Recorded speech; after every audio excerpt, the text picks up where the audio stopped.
Hello, and welcome to Living English. Today, we'll be talking about possibilities and how to describe objects. And in our drama, Anne goes to see John, the private investigator she has hired to find her brother. She thinks she's seen her brother at the market.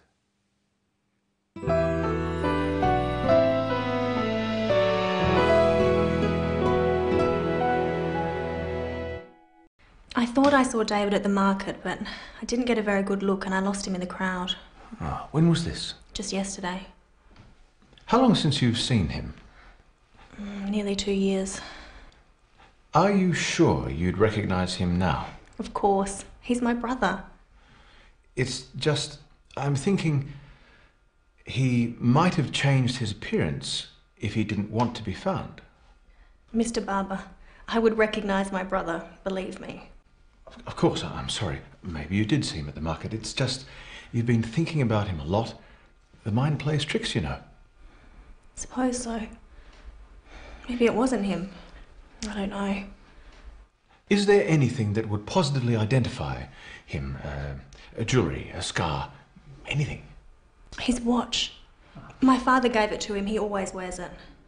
Can you describe it? It's an old-fashioned watch, an Omega. It was our grandfather's. What's the band made of? Silver. And the watch has an inscription. It says, "To my son, Norman." Norman? That's our father's name. Grandfather gave it to him. Norman. In Chinese. In Chinese. He might have a neckband. I gave it to him as a going-away present. What's it like?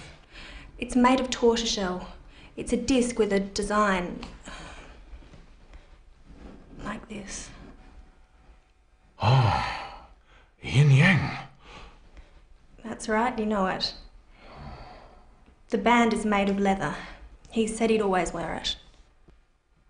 Yes, well, it's just not much, but it's something, I suppose. I'll call you next week with some news. I hope so. Will they find David?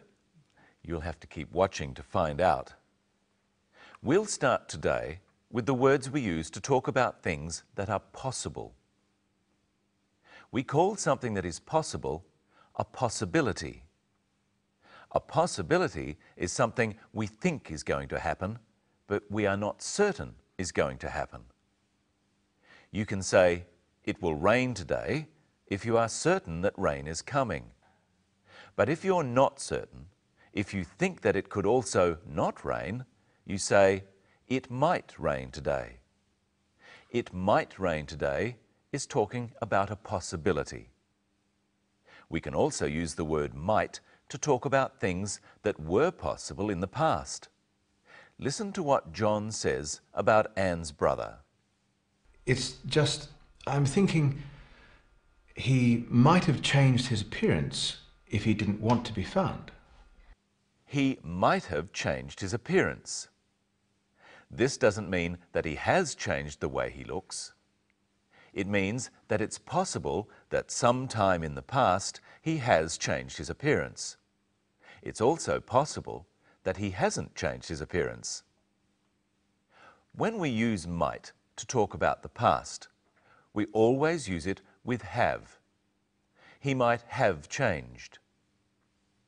Now listen to John talk about the possibility that Anne saw her brother at the market. Maybe you did see him at the market. Maybe you did see him. Maybe is one of the words with the same meaning as might. It means it's possible that. It's possible that you did see him. He could also have said, "Perhaps you did see him." But you can't use the word might with simple past tenses. The past tense of "I see you" is "I saw you" or "I did see you." You can't use might with saw or did see. You must use the past participle. This is the form of a verb used with have. The past participle of see is seen. I have seen you. So instead of saying, maybe you did see him, John could have said, you might have seen him. In regular verbs, or when the ed ending is used to form the past tense, such as in the word changed, the past participle has the same form. Changed is the simple past tense and the past participle. He changed, he might have changed. Try saying, he might have changed his appearance with the clip. It's just, I'm thinking... It's just, I'm thinking he might have changed his appearance. The word have can also mean owning something. So when we say someone might have something, it can mean they might own it. I have a watch. And David, Anne's brother, what does he have? Listen. He might have a neckband. He might have a neckband means that it's possible that he has a neckband now. Now it's time to think about how we tell people what things look like. Listen to Anne describing her brother's watch. It's an old-fashioned watch, an Amiga. It was our grandfather's. What's the band made of? Silver. And the watch has an inscription. It says, "To my son, Norman." We've looked at describing things before on Living English.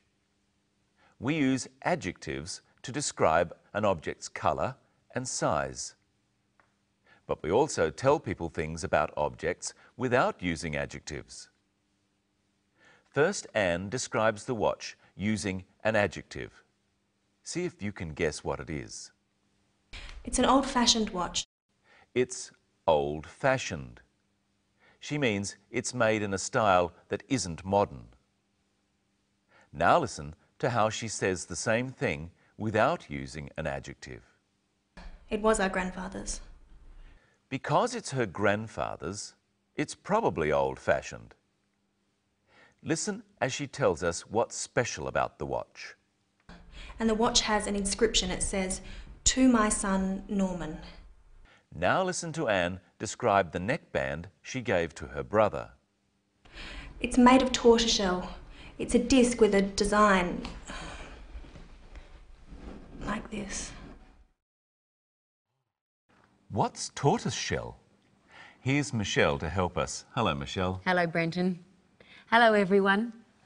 Tortoiseshell is a yellow and brown mottled material, like this hair clip. It used to be made from the shell of a turtle called the tortoiseshell turtle. But now it can be made of plastic. So this is plastic tortoiseshell. Yes. Now listen to what the bit of David's neckband that goes around the neck is made of. The band is made of leather. This bag is also made of leather. Now, I've got a few things here that are made of different materials. You tell me what material they are made of, and at home, put it in a sentence, such as, the bag is made of leather. First, the vase. Glass. The vase is made of glass. Next, the spoon. Steel. The spoon is made of steel. The cup. China. The cup is made of china. The T-shirt. Cotton. The T-shirt is made of cotton. The book. Paper. The book is made of paper. Now you ask the questions, like this. The book. What's the book made of? It's made of paper. The spoon. What's the spoon made of? It's made of steel. The bag. What's the bag made of? It's made of leather. What metal is the band of the watch that Anne's brother always wears? What's the band made of? Silver. It's made of silver. Silver is another metal. It's an expensive metal, or a precious metal. What's another precious metal, Brenton? Gold. We have some things made of different materials. Let's describe their properties and see if you can guess what they are made of and what object it is. What are properties? Well, we'll find out. First, it's hard, it's transparent, and it breaks easily. What does transparent mean? You can see through it. It's clear. Then the material must be... It must be glass. It's the vase. Okay. This one is shiny, it's hard, it's opaque, and it comes from a mineral. Opaque means you can't see through it. What do you think it is? It's a metal. It's steel. So the object is the spoon. It's another metal, it's shiny, but it's pliable. Pliable? You can bend it easily. Then it's tin. And we call this object a tin because it's made of tin. It's pliable, it's soft, it stretches, and it comes from a plant. That must be the T-shirt. It's made of cotton. And finally, it's pliable, it's dull in colour, it doesn't stretch, and it comes from an animal. Then it's the bag, which is made of leather. As well as saying things are made of a material, we can use the names of the material as adjectives. How do we do that? Well, this is a bag. It's made of leather. So what sort of bag is it? It's a leather bag. And what sort of vase is it? It's a glass vase. And what sort of T-shirt is it? It's a cotton T-shirt. What about the book? We don't say it's a paper book because books are always paper. But I would call this a paper bag. What about the spoon? Well, this is a metal spoon or a steel spoon. But what about this one? It's not a wood spoon, but a wooden spoon. The adjective from the word wood is wooden. Well, that's enough for today. We learned how to use might and might have and the names of some common materials. Next time, we'll look at visiting the doctor.